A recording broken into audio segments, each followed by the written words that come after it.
So I was head of marketing for about 3 years, and some of you know I also ran sales and support.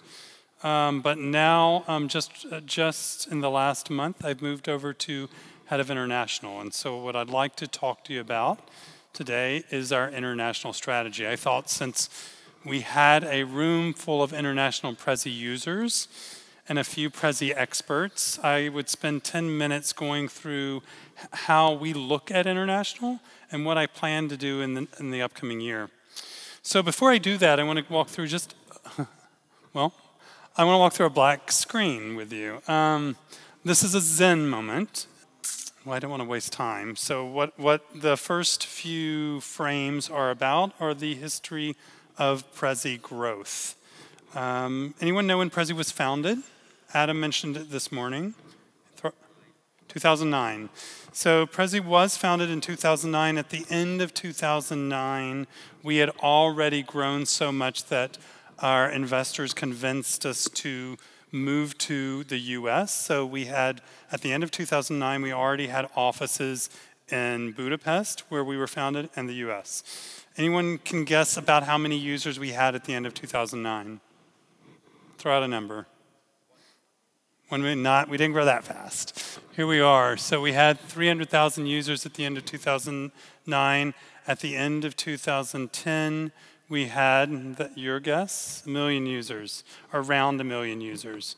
The next year, we grew to around 3 million users, and this is where I jumped on board, right at the end of 2010. And then in 2012, almost 16 million users. And right now, at the mid part of this year, we were at 26 million users, and you heard this morning we're at 29 million. We're growing at about 1.5 million users a month, which is pretty fantastic growth for a company of our size. And I wanted to give you that context to now talk about our international strategy. First, what does it mean for a company that was founded in Hungary and opened an office in San Francisco and offers a cloud-based service globally? What does international mean? I mean, it's a new world, so it's not like we have hardware and we go in and open up countries where we have to have distribution centers. No, we have a cloud-based service. For us, international means making sure that the people around the world that want to use Prezi can use Prezi. And we think that there are 2 billion people in the world that need a product like Prezi to help them share ideas more effectively. Because we strongly believe in our company that visual communication and visual communication through Prezi helps people share ideas with each other, and that sharing ideas helps change the world. It's the mission of the company, it's the purpose, it's not just a platitude. It's the founders believe it strongly and the employees believe it strongly. So for us, that's what international means. Now, a big part of that is making sure that people that speak other languages primarily can use Prezi in those languages. As you all know, Prezi first launched in English, and it stayed in English for the first 4 years. And we grew those first 4 years that I showed you up to 60 million in English. And then last year, we decided to launch in 3 new languages. First, Korean. And the reason we chose Korea was because I don't know if many of you know about the Korean culture, but they're very early to adopt technology. One of the earliest, fastest to adopt technology in the world. And many view Korea as a gateway into Asia. They quickly adopted Prezi, and some power users emerged, so we decided to actually develop Prezi in Korean to see how we could help that market grow. We also localized in Japanese. And the reason we chose Japanese, because there was also a small community in Japan using Prezi, and we believed that visual communications was core to the way that Japanese people communicate. I will come back to that in a moment. Third language, can anyone guess? Spanish. So we launched in Spanish and learned something very, very quickly, that definitely localizing in countries or in a language where a lot of people didn't speak English was critically important. The Spanish market, particularly the Latin American market, grew dramatically after we launched in Spanish. So we made the decision earlier this year. In fact, last week I was in São Paulo and Rio launching Prezi in Portuguese, because if Latin America was growing so much, the biggest country in Latin America and the biggest economy in Latin America is Brazil. That localization went very well, and we're excited to see how Brazil grows. Now, as Adam said this morning, we don't really announce what we are going to do in the future. So don't take this as an announcement. But we are heavily considering 2 additional localizations this year or early next year. Those would be, anyone guess the language? French. The reason for French is the French language is very important to the French. So we so we believe that, and France is a top 10 economy and a top 10 in the world. And so we believe that localizing in French will be very important. Second, can anyone guess what the next one would be? German. The top economy, well, the second economy in Europe and one of the top 5 in the world, we think it's very important. Now, after that, we've got a lot of questions to ask to determine what to do next, because localization and internationalization is not all about language. And I just want to walk through a few of these with you so you understand how we're thinking when we choose where and what languages to internationalize in. So what's next? So we look at market size. We look at market size currently, and we look at the potential, and we look at the complexity. So for example, China's really big. It's also really complex. So we look and see if that complexity outweighs the size. And also, we do need to localize in, at least in Mandarin and Chinese. We look at revenue.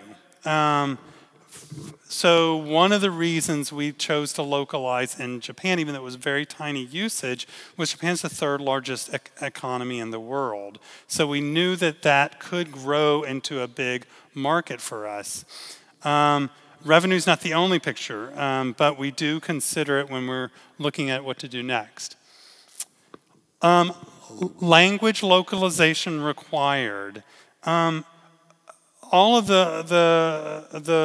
what I've presented to this point has been about localizing in a new language, but sometimes there are markets where we don't have to localize. Take, for example, the Netherlands.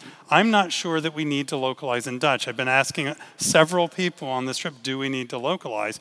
Do we maybe just spend some time putting more PR effort and focused on our experts here, because our experts are wonderful ambassadors, and we have several wonderful ones in Netherlands.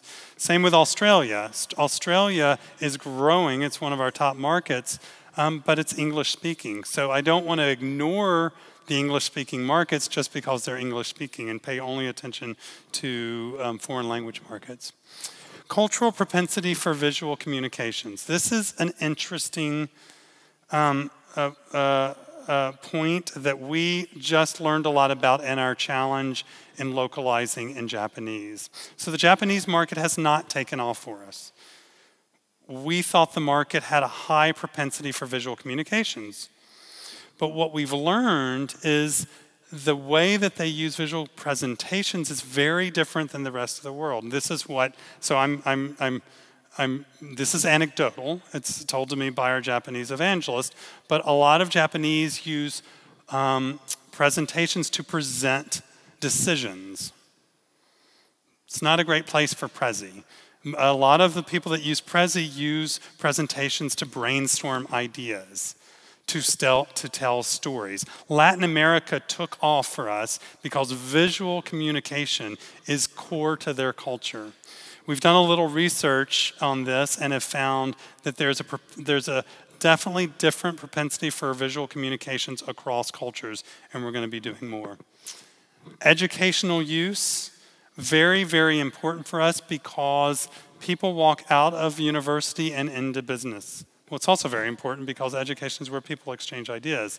But an example here is Colombia. Colombia really took off for Prezi before a lot of the other Latin American countries. And what we found was there was a university using Prezi to actually distribute its courseware through virtual classes. And that really helped Prezi be adopted across Colombia. So education, and we also learned in Japan, hardly anyone, like my Japanese evangelist said, I went through 4 years of university, I presented 4 times. My Latin America evangelist said, I presented in every single class I took at university. So we know that there's something in how education uses visual communication. Yes? 1 minute, and I can get through it in 1 minute, I swear. Okay, existing or potential experts. You experts out there, I applaud you. You're we love that you are creating independent businesses around Prezi. You're also very important to helping us open markets. If there's an expert in a market, I pay more attention because I think that market is more likely to grow. And then there's some other issues like, as I mentioned, language versus geography. Spanish is a language, Spanish is in many countries. Region versus country versus city. And sometimes it may be more important to focus on a city than a country. Mexico City, Sao Paulo, may be more important to focus internationalization there. And then immigrant communities. Brazil has the second largest Japanese community in the world. The Spanish-speaking community in the US may be as important as Spanish-speaking community in a Spanish country. So those are things we consider when opening up international markets. I hope this was helpful since you are an international market. And if you have any questions and I don't get a chance because I think I used up my minute, ask me after. Thank you.